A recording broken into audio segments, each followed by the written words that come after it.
Grandma's on the floor right now. Auntie's on the floor right now.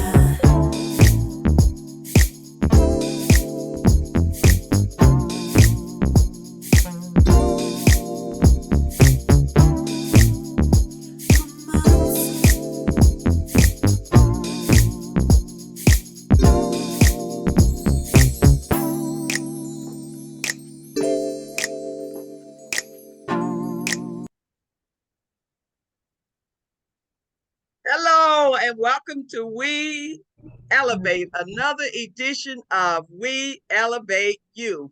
We're so excited tonight. We're doing our teen segment and have some awesome guests with us. And with that, we're going to go to Dr. O'Neill, and from there we will go to one of the other hosts, Leah Caldwell, and get ready to go live on Facebook. Stay tuned. Good evening, virtual world. I am Dr. Brandy O'Neill, and I'd like to welcome you to Wealth Elevation Academy, an international academy. So hopefully out there in the audience, we have some people from across the waters, across the seas, actually joining us tonight. And tonight we're going to call it Young People Night, okay? Because we have some very youthful guests, and I'm sure that they have a lot to share with us because there's so much about the virtual world that, over 50, speaking of myself, we just do not have a handle on. So we're looking to Izzy and we're looking to Parker to actually shed some light.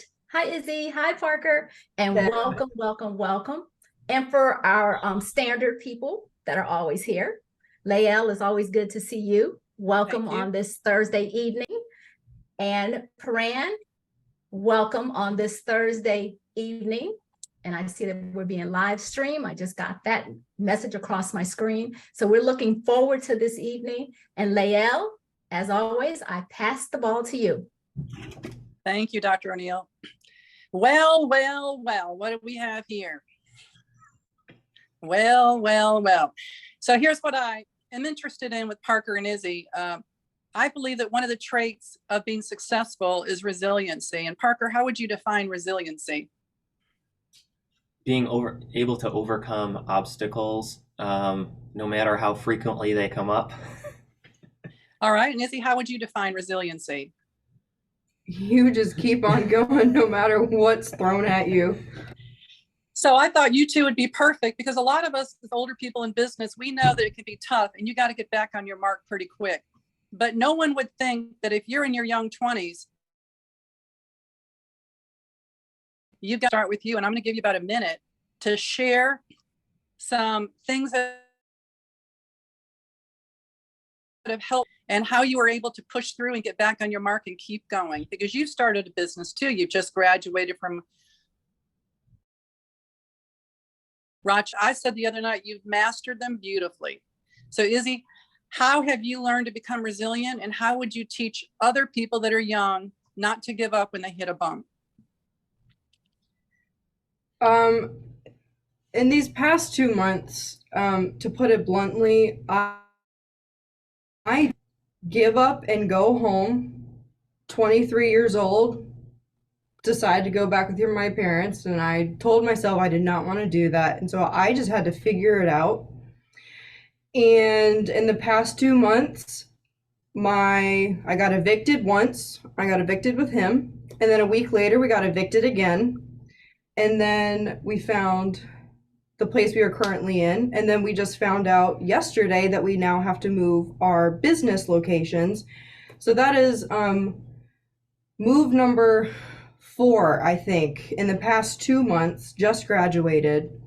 And frankly, I had to figure it out because there was no other option.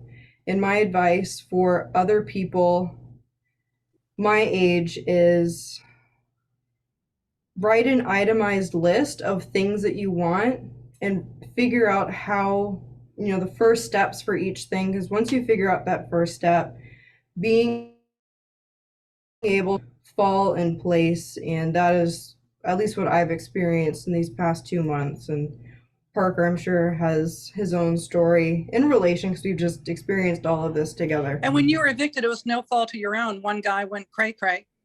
and the other, you relied on a realtor, you paid a couple months up front, and then the lady said, oh, she didn't want to rent it. And the third one, you were flooded. So it wasn't because you guys were derelicts. You were even paying money up front and you still got booted, right? And you had to land in the world of adult conversation. Now, Izzy, in the last 3 weeks, how many pairs of earrings? Because you have a jewelry business. And what is the website for your jewelry business? It's www.caldwellcraft.art, and so you'll see the various pieces of jewelry and sculpture that I do on there. And so how many earrings and pieces of jewelry have you made and commissioned of having no place to live? Your business is being booted out, but you were working all hours of the night getting your orders out. And share with me how many things you've had to produce and what kept you going, even though you were extremely discouraged. I am not on top of my bookkeeping the way that I should be. I would say I've probably sold anywhere from the realm of 10 to 15 pairs of earrings, a few of them being custom designs. I was just recently featured in an art gallery in Rochester, New York, and I created a sculpture that was featured there. I forgot the rest of the question. I'm sorry, Mom. That's okay. You're doing brilliantly. I'm going to move to Parker now. But wait a minute. I have to go back to that, Okay. though. Even though you were evicted, you still produced and still kept your business going. You didn't really have to. You could have gone out and gotten a job.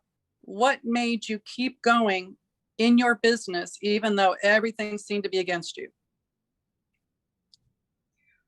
I have the privilege of being able to do what I love, and no matter the circumstance, I will find a way to finish my goals and whatnot.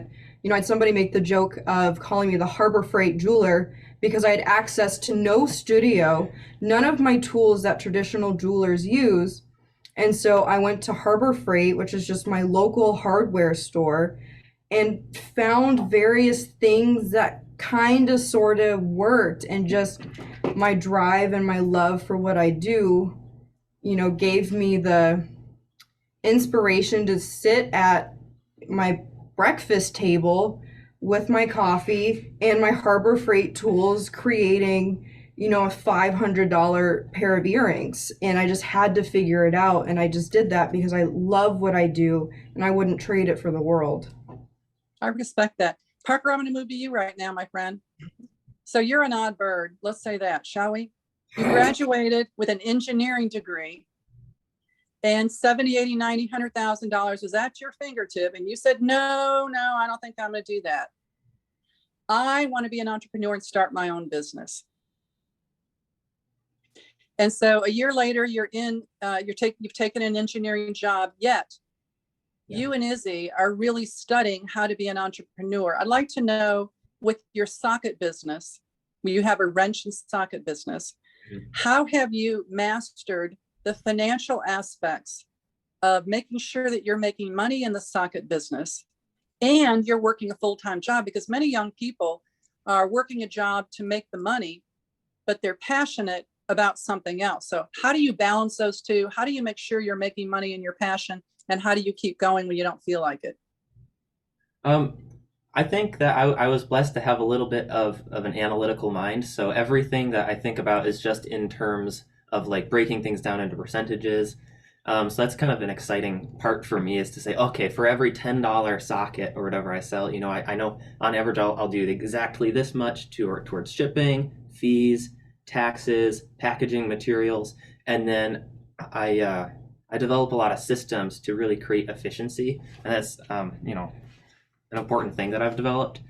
And so, you know, with that efficiency, I have a really good idea of how much time it takes to do each of these things, and you know, I can divide out the remainder of the, you know, the dollars after the fees, and how much time, and it ends up being something like $60 to $100 an hour, which is pretty cool.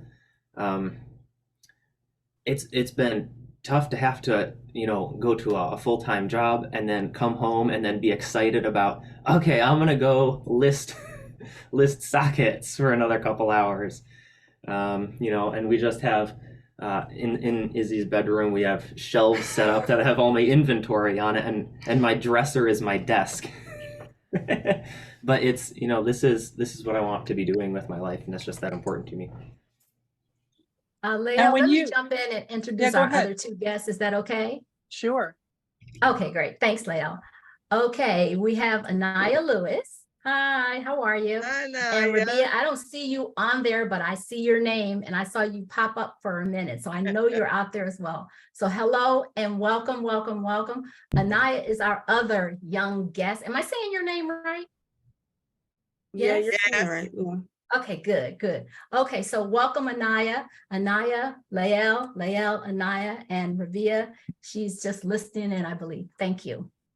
Hey, You know, Anaya, welcome. I had something that I wanted to say. Parker, you said something very, very profound. You said that, yes, my world probably, in essence, I'm paraphrasing a little bit, sounds a little weird or whatever, but the key is I like it. I'm doing what I want to do while I'm fixing me to put me in my place in the world, society, whatever. But right now, I'm enjoying being who I am. And that's so important for teens to understand what's going on inside of that inner room, like that people love to say, well, read the room. I tell young people, read the inner room. Read what's going on inside of you. Sit and think and talk while you're in, create that inner room. And there you go to find out, am I enjoying this? Is this really what I want to do? How can I do it better? How can I become a better me? Maybe I just like me the way I am. And you know what? When you're young, you got a minute to do just that. Float, enjoy it. And don't mess it up with all kind of other stuff when you're not quite ready for it.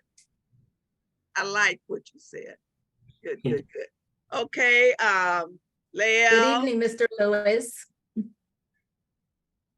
You have Mr. Frank Lewis on as well. Hello, Thank you. Frank. How's everyone? Hello, how's everyone doing? Good, good. We're doing good. great. You look handsome as ever. Yeah. Anaya, hey, I'm Lael. I would love. That's a stage picture. Anaya, did you get a chance to hear Izzy and Parker? I heard a little bit. Yeah.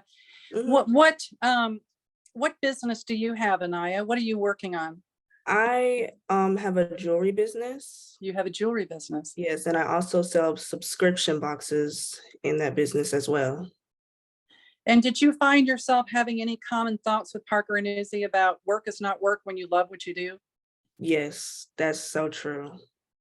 That's like extremely true. I love what I do, and it doesn't. You love what you do.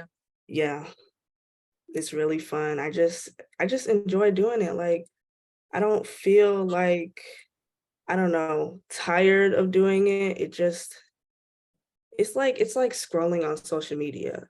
I can just do it without even like thinking about anything, about wondering when I'll have to stop. It's just, yeah, I just enjoy doing it. Anaya, what's the name of your business? Gift Haven, Gift Haven. And what is your website? thegifthavenshop.com. Thegifthavenshop.com. How old are you, Anaya, if you don't mind my asking? I'm 15. 15. Yeah. Whoa. Yeah. We're well-rounded tonight. That's pretty young to be an entrepreneur. What Mhm. made you want to go into business, Anaya? Well, I mean, it was a fun hobby, and I felt like other people would enjoy what I make. So, I mean, if I love doing it, why not make money off it? That's the way I would like to think about it. Yeah. Now, when you started your business, Anaya, was it just you waking up one day and saying, I'm going to open this gift shop, or were your parents encouraging you? Were your friends encouraging? Because what I see with Parker and Izzy is that they have